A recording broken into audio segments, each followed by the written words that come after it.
You know, Speaker, there has been talk recently about whether we even need White House press briefings every day, that maybe some of them should be in an office and not all televised because it looks like some of the reporters might be doing a little grandstanding. I can't even imagine that.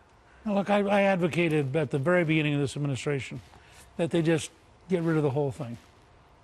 Really? Yeah. Not even do it off the record. Of course, I was dripping with sarcasm when I said I couldn't imagine it. Here's what I mean when I say get rid of the whole thing.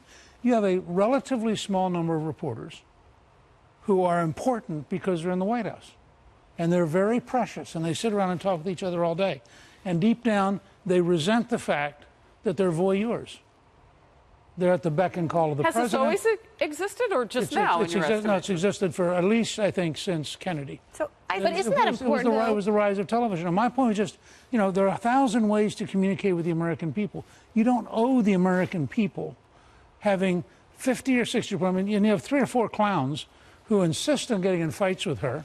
And they're only important because they get in fights with her. Isn't it important, though, to clickbait on social media because they can clip that piece of video and it becomes clickbait. And look, if anybody doesn't think that's happening, check out some Twitter. Okay, but it also happened when I was at the podium. Point, you know, I understand that every politician wants to get their side of the story out. That's a natural inclination.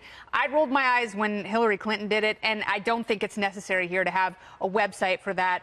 The president has been very adept at using Twitter for that. He's got over 50 million Twitter followers, and you know, he essentially directs the media wherever he wants them to go.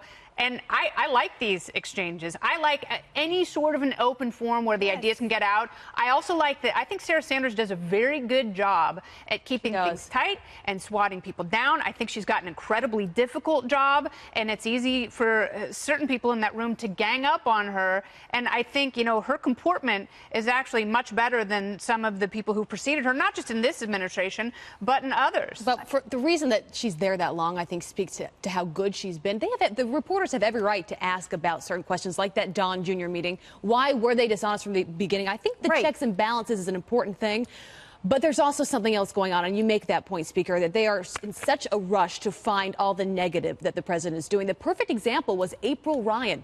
Yesterday, they threw this birthday bash when the Eagles, when he disinvited them from the White House, on the South Lawn, and she tweeted out that they were a bunch of boos to the president. She had to delete that tweet because it wasn't accurate. But in the moments that that tweet was up, there were thousands and thousands of retweets because people wanted to believe that narrative. They wanted to know that something was bad against the president. Sarah Sanders has a credibility problem that she should answer for.